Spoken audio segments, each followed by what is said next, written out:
Hello, I'm Andrew McKay of Remax by the Bay Brokerage here in Wasaga Beach. Today we're going to talk about the complete final walkthrough checklist. It's the week leading up to closing. You've been through all the hard work searching, especially in this market when it's such a seller's market. The weeks are past, you're packed hopefully and ready, but you need to go on that final walkthrough. And it's not just, oh, look at the house, can't wait to move in. I've been on them. You try and educate buyers, say we need to look this and this. They're just understandably too excited. So don't be that buyer. It's an important part of the process, and you really need to spend some time preparing and also taking that time during the walkthrough. Anyway, before you go, things to bring: take your phone with a camera, record stuff. It's very important. Make sure your phone's charged, fully charged. If you tend to have the habit, and a lot of people do, I do as well, of letting your phone run down a bit too far, make sure there's a charger in the car. You need that camera, and then you can make some notes if you're not one to write notes down. That leads us on to the notepad and pen. Make sure you've got a notepad and pen, or your realtor has, to record things that may not quite be right. If you had a home inspection, take that with you. Part of the inspection and an amendment may have been certain things to be fixed. You can double check that that's been done, and it'll be a reminder if you've got the home inspection. Make sure you've got the purchase agreement.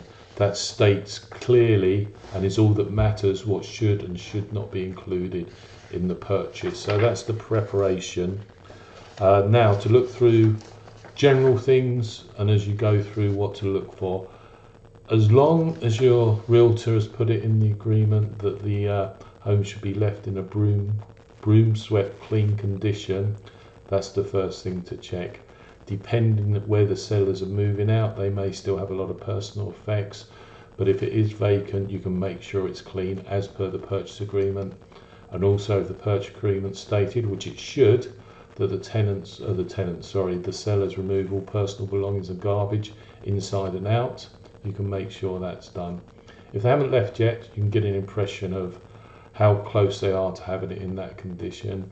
If there's a load of garbage in the backyard, it's 2 days before closing, that needs to be addressed, and your realtor will help you with that. Make sure all the appliances are clean and functioning. Can't turn the dishwasher on, can't turn the washer or dryer on. Make sure you do that as soon as it's closed.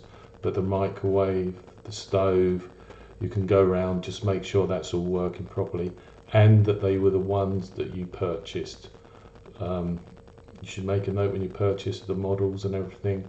Sometimes it's obvious that the sellers may have swapped stuff out. Don't let it happen. Try all the door handles, the cabinet handles and knobs, front door, back door. Make sure everything's working and not falling off, that they're all in place. So, and along with that, open and close all the windows and doors. So it's also the cabinet handles, windows and doors. Everything should be working properly. There will be a clause, or there should be a clause in your agreement that everything's in good working condition. Test out the heating and the cooling. You know, even if it's a warmish day, turn the heat on, and vice versa. If it's a coolish day, still turn the AC on. Sometimes it's freezing, you can't have the AC on middle of February. As long as the realtor's done his job properly, there'll be a clause that he or she will explain about things got to be in good working order and condition. Basically, if you can't test the AC out or a sprinkler system, the clause covers this with the legal wording that if you close in the middle of February and can't test it, come May when you turn it on, if it's not working, there's an assumption it wasn't working when you closed, and you've got a way to readdress that. You've got your phone charger, you've got your phone, plug it in all the outlets, make sure every outlet is working.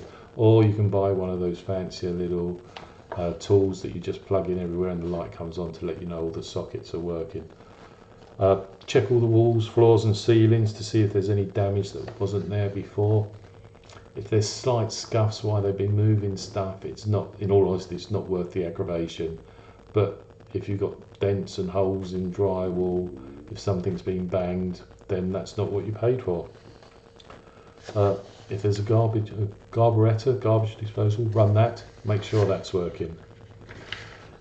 Extractor fans in the laundry room and the bathrooms, turn them on and off, make sure they're working.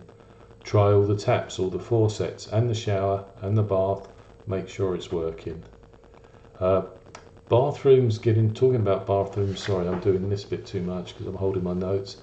Bathrooms are an area where you can get mold just because the airflow is not great or it's a moist area. Just make sure there's no mold in the bathrooms, that they've been keeping on top of it. And then again, if there is, and there wasn't when you purchased, if it's a little bit, you can just wipe off and it's obvious something where they haven't opened the windows or had the extractor fan on. Most probably not worth the aggravation, but definitely an area to look at. Test out all the garage doorbells, and if there's a security system. Bit more difficult with the security system, but if it's included, then you should be out. You want to have a booklet and see how it works. Again, make sure everything's removed. That's a very important thing. That's the list. That's a quick list of what there should be. I'm more than happy to send anybody this stuff. Following on from that, make sure you as the buyer at the home inspection and somebody else to help you out. The realtor's got to be there. That's 100%. Make sure the realtor's there for the final walkthrough, not the home inspection. Sorry, this isn't a home inspection. I was getting on to the next point. It's checking how the house was and what you agreed to purchase. You know, if the roof's in bad condition when you bought it, just because your final walkthrough it's in bad condition, you can't say, oh, we didn't realise. So it's not a home inspection, and the final walkthrough people to check is you as a buyer and somebody else, the other buyer, somebody to help you out, definitely the realtor. Finally, and I don't mean to put a jinx on things or be a bit of a downer, but don't get too excited yet. You know, no doubt you spent a lot of money buying a house.